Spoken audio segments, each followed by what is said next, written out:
Okay, so I'm going to find the course syllabus, and the course syllabus is under the course syllabus and calendar tab, which you should be able to access. So this is this course syllabus.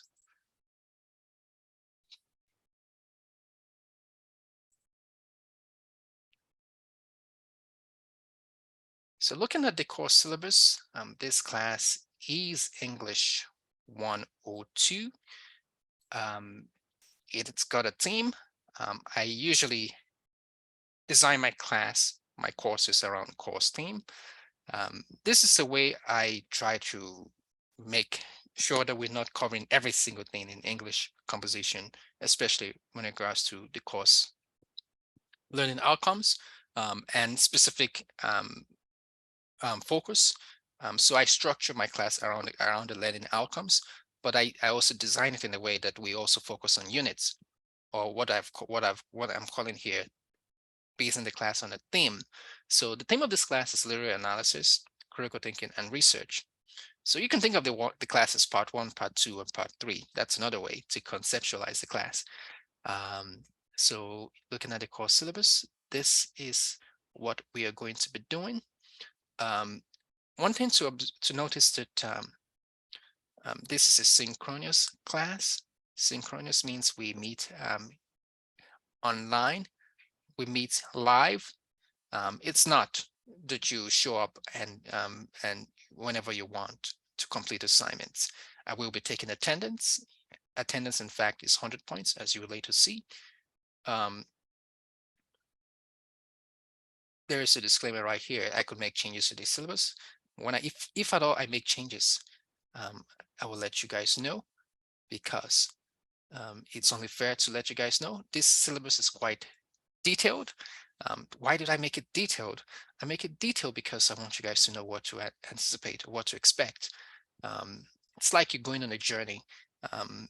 You need, now that we have our GPS, but if we were to, before we had GPS, people had to, if you're going on a long trip, you need to have all the materials, all the items, all the resources you need, if it's going to be like a trip of several days. So similar to that, I believe that it's important to have detailed information, not to torture students, but just to keep them to what to expect. So this is the course textbook we will use in this class. Practical arguments. This is the physical book as well. I believe I posted on the course calendar, sorry, on the course announcements, what you can expect from this, especially from the start of the class. So this is so I said something about the book. I said something about choosing old editions. This is the edition I'm using, 4th edition. If you go ahead and choose the old edition, like 3rd edition or 2nd, that is, I'm not going to say you cannot do that, but if you get into conflicts, like knowing what page, I mean, there've been changes from the 3rd to 4th edition, but I strongly recommend you get the 4th. If for financial constraints you cannot afford the 4th and you get the 3rd, just know what you've signed up for, because of the discrepancies among pages. So it is, you have to work it out with yourself.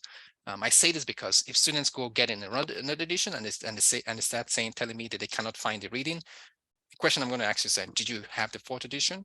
But if you're able to navigate through the discrepancies in pages, and if you anyway, that's something I just want to, a huge disclaimer that I do not prohibit students from getting the 3rd edition, because when I was college students, I didn't mind getting the 3rd edition of books to save money, but just know what you sign up for. So this is a book. You can get the old, you can get the used or online. It's totally up to you. Now, in terms of my course policies, here's something I want you to remember. This class is particularly designed as a synchronous class, and so there are a few expectations. What are my expectations? This is what I want you guys to know. I've already said the class starts at 7, so and ends at 8:15. We will have activities. I may put you guys in breakout rooms. How many of you are familiar with breakout rooms? Have you used breakout rooms in any Zoom session? Yes. Yep. Okay, okay. Yep. Yeah, sounds like a lot of you. That's cool. So breakout rooms, pretty much. Does anyone want to explain what that's like? I'll let you guys explain. So the host will divide people into different groups. Mm. You have a certain amount of time to be in that group to Mm. discuss what the topic is, and then you go back to the main room after. So it's, Exactly. Exactly. Yeah, exactly. So it's kind of like, you think of it, you've explained it correctly. That's Willett, right? Willett, did you just describe that? Was it you? No, that was I think Kelly. Kelly, sorry, I couldn't see sorry. So okay, that's fine. Thank you very much, Kelly. So exactly just as Kelly has described it, breakout sessions meant to be limited to groups, small groups, and when the activity is over, you all will be online, but then you will return back to the main room. So I'm going to make use of that because that's going to replace our, face-to-face small group. So it, rather than, since we are online, you guys we will make use of breakout sessions. I should also mention that since this is online and live, I'm sure that many of you are aware of some of the protocols, or should I say etiquette, when it comes to online education. For instance, like you're all muted now when there's noise in your background. So that way we give attention to whoever has the floor. Okay, so I live in a place where, like, I have children running up and down, so sometimes you may hear some noise, and I may decide to go to school because just to avoid that, because I can't control these kids. They always run up and down in the condo where I live. So that's something I want you guys to be aware of. So if you hear some noise, somebody running, it's not me. It's not somebody in my house. It's some kids. All right. So I would take attendance. I would check in with you guys. Sometimes at the start of the class, I may ask one or more of you to wait behind.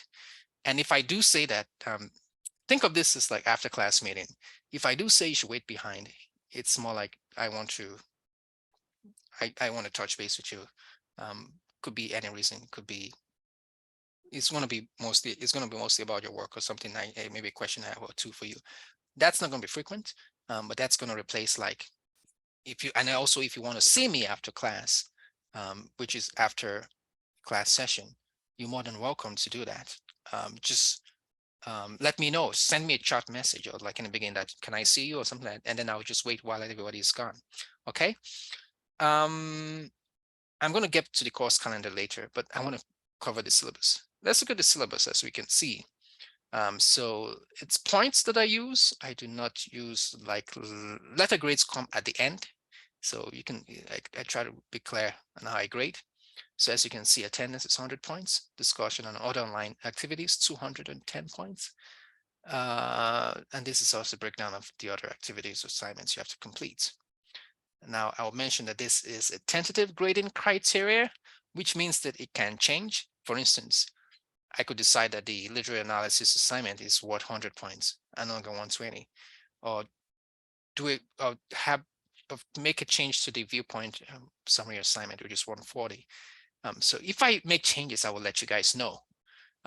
The reason why I state clearly that tentative is because anything can happen. Sometimes I've had to make changes to the assignment, maybe due to a student, maybe because of it all depends on how students respond. So I intensely watch how students respond to instruction.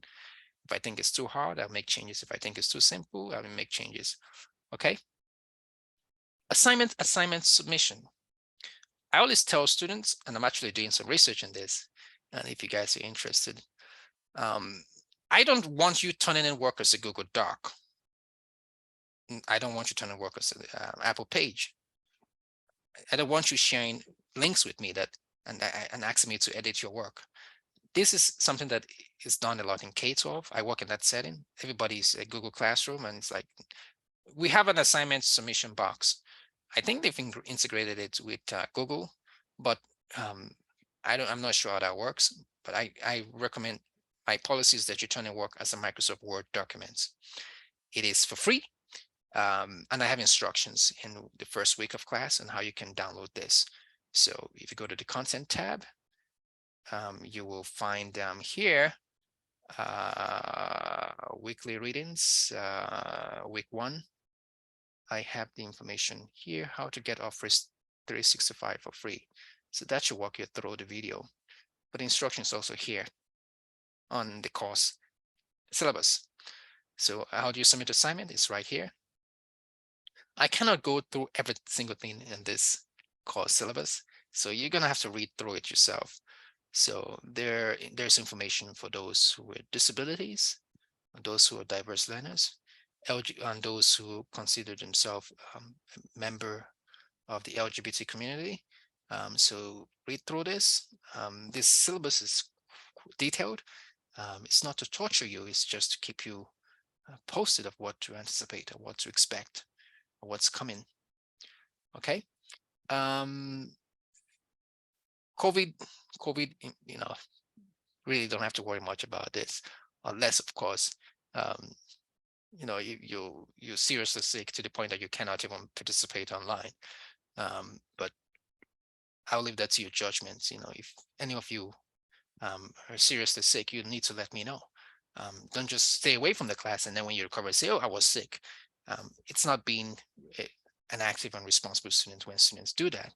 I rarely have students who do that, but once in a while, somebody will stay away from the class and then out of nowhere, they send me an email and say I was sick. So why didn't you tell me? So I'm like, why didn't you tell me in advance? So why do you know, okay, so these are simple things that I want you guys to be aware of. Participation. This is going to be very, I expect, I run my class in a very friendly manner. I expect students to be respectful. We all have different beliefs.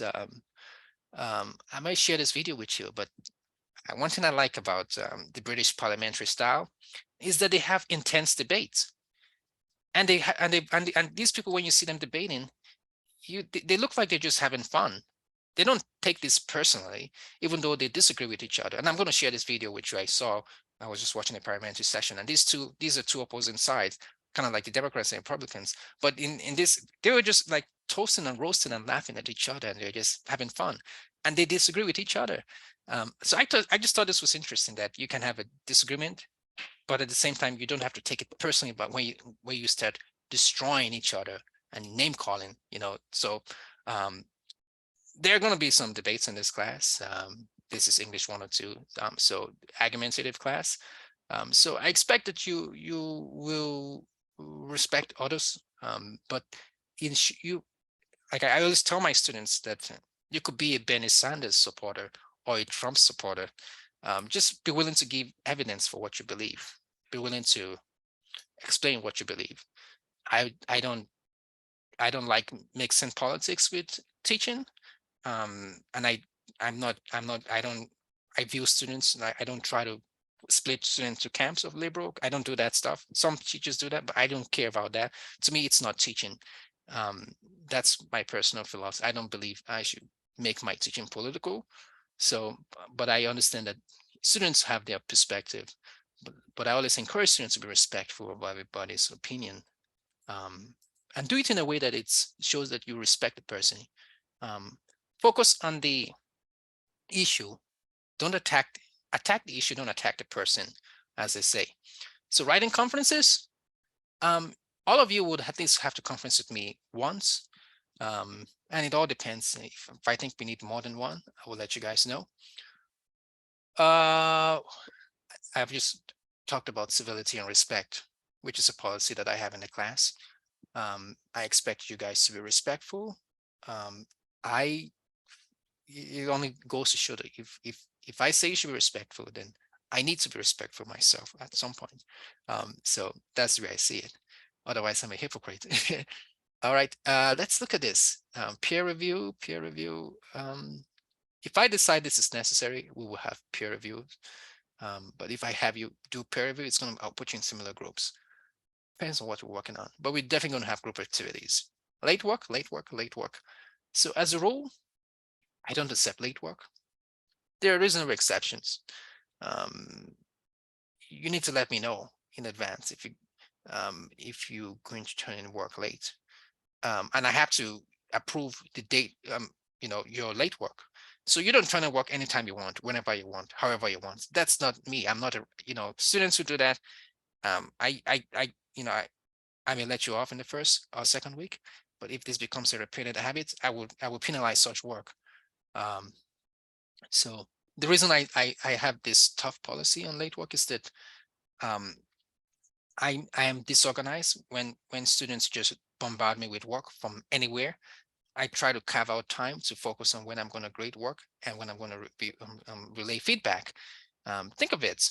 You wouldn't like it if you were a teacher, and then if you've planned that you're going to spend 4 hours today working on all your student assignments, and then a couple of students bombard you with late work, which means that you have to spend an additional 2 hours on a time that you've not even planned. So it pretty messes up with my schedule. But again, on a case-by-case basis, if I have to set late work, we have to discuss. But as a rule, I don't have to. So I make that clear to students. So if they think that they can just turn in work anytime, I was like, I don't have to. I don't have to take it. So it's up. I have the prerogative to accept it. I try to be unpredictable in that, because if you turn in late work, I may decide to accept it. I may decide not to accept it. To be on the safe side, don't play the games of turning in work whenever you want, however you want. I've had students do that, and they think that they could just get away with it. I say, no, I already stated it clearly in my syllabus. Grievance policy. I don't expect this to be an issue, but once in a while I have students who are cynical about the instructor or about their peers, or it could be, sometimes it's genuine, sometimes it's based on a suspicion. Maybe some students don't feel comfortable working with other students, or some students may feel offended. You never know what's going to offend somebody. As somebody once said, free speech is, and we're going to read about free speech, but the mere fact that we have the right to free speech allows for us to be offensive. Because the moment that I used to tell people is like, if you're going to open your mouth and speak, there's going to be a chance. At least time will come when you're going to say something that somebody somewhere doesn't like. So the mere fact that you open your mouth to speak gives you, there's always a chance. It's a chance that you will say something offensive. When I say something offensive, somebody may not like what you say. So again, grievance in this case is more like, I'm talking about maybe between the student to student, or it could be student to instructor. You want to come to, if it's me, or you want to come to me to let me know the issue before you go around. Hopefully you don't go on the internet or even go to my supervisor. You let me and discuss the issue and work it out. If that doesn't settle the case, then you can escalate it. And there's policy for this on how to do this. If it's between students, you can schedule a meeting with me and let me know why you don't want to work with this student or that student, and I will figure out something. But if you're passive aggressive about it, as soon as you don't see anything, I put them in a group and they don't speak to the other person. I don't know, but I have to make a decision. And if you want me to be fair to you, and I'm sure that you like to be fair, other people to be fair to you, you want to let me know or pull me aside, like say, and tell me the reason. But if you take action, like regarding another student, like you ignoring them, or you just not cooperating or doing any work with them, I will take a preemptive action, which is if I put you in a group and you don't do anything in the group, then I just give the student a 0, because I'm not going to say because they couldn't work together. I don't know that for sure. It could be, maybe, but I don't second guess and assume that that's the reason why. Absence, like I've mentioned, you have to be proactive if you're going to miss class or two. If I'm going to miss class and I don't tell you anything, and you guys just show up online, you'll be mad with me, disappointed. So what kind of instructor is that? So in a similar case, you want to show responsibility by letting me know, and on a case-by-case basis, of course. This may not really apply to a class because it's online. I have my phone somewhere in my house somewhere, and it's in silent mode. But you want to. I'm sure you guys are mature to know that if you are doing something online, and if you know your phone is going to be a distraction, you want to keep that away from you. I will at some point share sample text essays from my previous students. So take a look at them if that helps. I think that's very helpful to students. Some other students, especially students with ESL background, they tell me that they find it helpful when they look at previous essays that other students have written, and it helps them with their work. And I think that if you find this helpful to looking at sample essays, for the most part, I will share sample essays for most of the project. But but the only caveat, or should I say disclaimer, is that you shouldn't take that as a perfect template, because some of these sample papers are not perfect, but they show a lot of potential. Some of them are A papers, but sure. So that's just to give you an idea of how to tackle, how to respond to the assignment prompts. Communication. I'm big on this for two reasons. I like to understand, I have to give students the benefit of the doubt to understand where they're coming from. Email has its own limitations. You can send me an email to communicate, but if it's going to be something for me, like clarifying assignment instructions, it was like me explaining to you something you don't understand, which happens all the time in classes. We have to have a dialogue. We have to have a conversation, and the best form for that is not email. It's either a Zoom call or a phone call. I work during the day as a proposal writer, but I have a very flexible schedule for the most part, especially on I mean, there are some days when I'm just super busy. If you want to speak to me, give me a heads up. I have office hours. I'm required to have office hours 1 hour, but which is, if you look at the course calendar, it's right here. I state on the course syllabus rather. So these are my office hours, 5:30 p.m.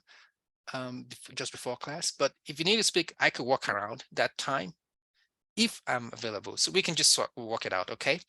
We can to talk. So I mentioned I said something about communication. Email, it's a good start to initiate a conversation with me, so I know I have all your contact information. If I need to follow up with you, I can do that. I may not communicate via email for the reason that, depending on the context, if you want me to clarify something, understand something, that's something we need to talk about, because I can't be responding to something that I don't have the full information on. Maybe I need to question like about what you don't understand or what you understand. And that's something, a back and forth email would take forever. And I don't have all time, which is why I look to have a two-way conversation, and that's Zoom or phone call.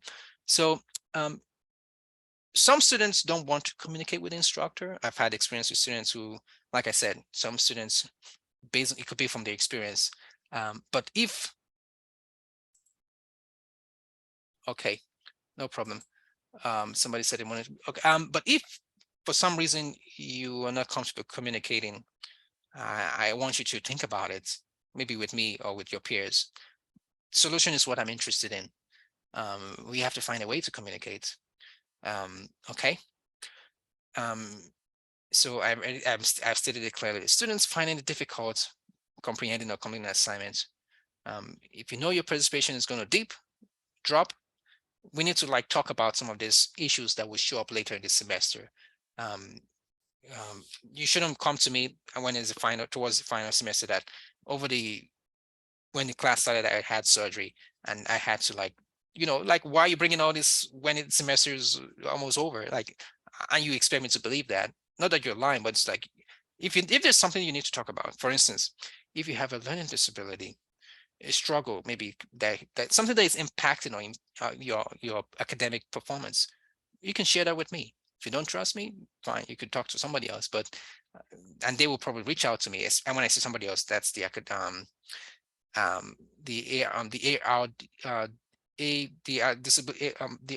office for I forgot what they call the office, but they deal with academic advising services, and the office that deals with accommodation requests for students with disabilities. They will reach out to me as well. They could reach out to me, but I expect students to be prompt about their problems. Don't keep things to yourself, especially if it's going to impact the class. Okay. Technology help. So I've made this detailed. You can find this in the course syllabus. All right. The next thing I will review now is the course calendar. Okay. Now the course calendar may be found under the content tab, the same place where you find the course syllabus. You want to make sure you download or have this saved somewhere on your desktop or whatever device that you use. I've had students who just use their smartphone, but they don't have a laptop. Hopefully, I had a student who told me an iPhone was about 1,000 and she couldn't afford a laptop that you can buy for under 250 or 300 or 400, if you know. So I recommend that you use, when completing assignments, of course, and we'll talk about this later. Technology has its own limits, especially when you're working on phones. Phones are designed, initially they were not designed for like, learning management platforms. So they may show something different. Now they're getting more advanced and sophisticated. We have 5G, but you want to be careful that when you're using your phone, that if something is not showing up, make sure you check your laptop, check your desktop, and see it before you reach out to me, because it's happened in the past that students are using their phone and they cannot see certain things that I can't see. I'm like, are you using their phone to do this, to check the assignment? And they say yes. I say, aha. So be mindful that phone, the interface of learning management software like D2 may be different on the phone than it is on a desktop or laptop. So first week of class, we are not doing anything. I mean, sorry, today's the first day of class. I don't have anything required that you have to submit. But after today, you got like items to submit. So you looking at this, you see the check boxes, and you see this in red. That's like telling you that this is something you need to submit, you need to complete. The syllabus quiz, the feedback and opinion, there's an essay that you have, excerpt you have, a video you have to watch based on this, and I think there's an excerpt. You all have to complete the autobiographical profile. I think I showed you mine as an example. Intro survey. Yeah, that's something that you have to complete as well. So the first week, we have the class theme. I'm going to try to play this video. Actually, I'm not going to play that today because of time, but I all want you guys to watch this. Let's hope that it plays. Okay, so this is it.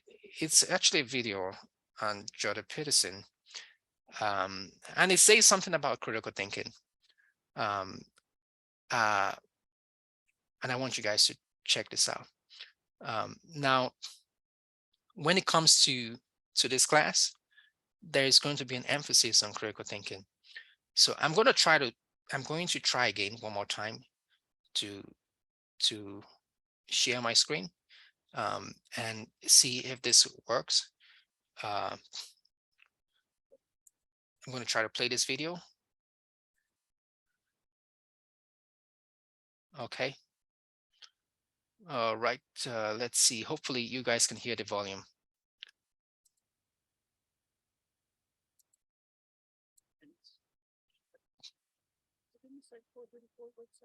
Can we all hear? It's very quiet, but we also can see the captions. So okay, let's try again. Let's see if you can hear the audio. If it isn't on the 434 website, it is definitely on the 434. Can you hear? Still the same? It's better. Better, the audio? And it steps people through the process of writing. Because what's happened now, it's very hard to teach people to write because it's unbelievably time intensive. And like marking a good essay, that's really easy. You check A, you did everything right, right? Marking a bad essay, oh my God. The words are wrong, the phrases are wrong, the sentences are wrong, they're not ordered right in the paragraphs aren't coherent, and the whole thing makes no sense. So trying to tell the person what they did wrong. It's like, well, you did everything wrong. Everything about this essay is wrong. Well, that's not helpful either. You have to find the few little things they did half right, and you have to teach them what they did wrong. It's really expensive. And so what I did with this rubric was try to address that from the production side instead of the grading side. But the best thing you can do is teach people to write, because there's no difference between that and thinking. And one of the things that just blows me away about universities is that no one ever tells students why they should write something. It's like, well, you have to do this assignment. Well, why are you writing? Well, you need the grade. It's like, no, you need to learn to think, because thinking makes you act effectively in the world. Thinking makes you win the battles you undertake. And those could be battles for good things. If you can think and speak and write, you are absolutely deadly. Nothing can get in your way. So that's why you learn to write. It's like, I can't believe that people aren't just told that. It's like, it's the most powerful weapon you could possibly provide someone with. And I mean, I know lots of people who've been staggeringly successful and watched them throughout my life. I mean, those people, you don't want to have an argument with them. They'll just slash you into pieces. And not in a malevolent way. It's like, if you're going to make your point and they're going to make their point, you better have your points organized, because otherwise you're going to look like and be an absolute idiot. You are not going to get anywhere. And if you can formulate your arguments coherently and make a presentation, if you can speak to people, if you can lay out a proposal, God, people give you money, they give you opportunities, you have influence. That's what you're at university for. And so that's what you do. So that's, you're in English, right? And yeah, in languages anyways, it's like, yeah, teach people to be articulate, because that's the most dangerous thing you can possibly be. So, and that's motivating if people know that. It's like, well, why are you learning to write? Because here's your sword, here's your M16, right? Here's your bulletproof vest. Like, you learn how to use them. But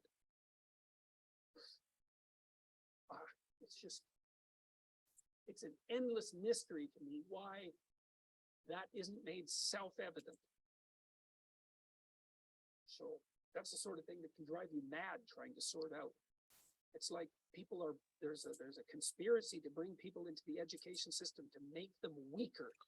Okay, so that's Jordan Peterson's own perspective on the critical thinking and writing. Sorry, my something's my camera. Let's see.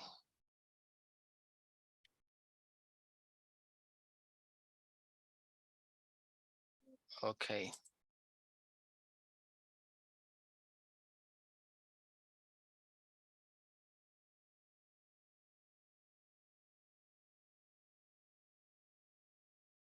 Oh.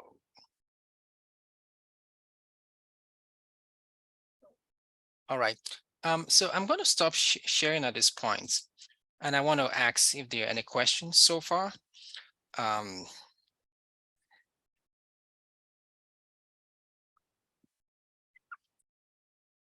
If there are no questions, just feel free to use the chart. I'm going to share again because there's one more thing I need to do, because I'm sure if you're looking at the course calendar, I have not reviewed the D2L. I'm going to review D2L, but in the interim, if you have any questions, just put it in the chat so I know. So one thing to know about this class is the way I've set it up. Pay attention to all the tabs right here. So each of them are significant. So right now I'm looking at the instructor view. So I'm going to switch to the student view. So that's where I can see what you see. So the first thing to notice that you've got the assignments tab. This is where you check your grades. Oh, let's check it. Now the content tab is where I have specific course readings for you to see. Some of this, you're not supposed to see this. I'm still working on a few things since I've updated a bunch of things. But one you need to pay attention to is the course calendar tab. So once you click on the course calendar tab, you'll be able to see the course syllabus and other activities. You also want to look at here for the course orientation. So if you click on start here, you see the other activities I've prepared. things that I want you to know about, things such as requesting a writing appointment. If you feel there's a gap in your writing, setting up notifications on D2L to get alerts, email alerts on your phone or email. If you're new to college, check this out. Okay, some of you may not need to look at this. And then for week 1, which is what we're interested in, this is what you need to be concerned about. Week 2, I add this information. So you want to make sure you review everything. I repeat, everything under week class 1. So these are things you need. Some of this will supplement what you have on the course calendar. So the course calendar is I cannot post everything there. So there are supplementary items you will see on D2L. So the information you have on the course calendar, it does not mean that that's all, especially under the assigned week. So information like this, plagiarism too. I would discuss more about this in the next class. So make sure you review this before you sign off. What else? So that's that on the course on week 1. So similarly, when you go, so when it's next week, you will look for week 2, and then you find the items that you need to the readings. Okay, so you have the course calendar, which can be found here, and then you also have the content tab, which contains even supplementary more information, not just what you have on the course calendar. So just keep that in mind.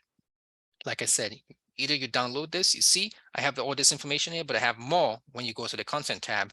So you have to always navigate the course calendar and the content tab, because I am more specific about certain items in the course calendar, and I have supplementary information in the course in the course contents. Now, another tab that like I mentioned is the discussion tab. So I'm sorry, we're running out of time. So I'm if you guys don't mind staying behind a little bit.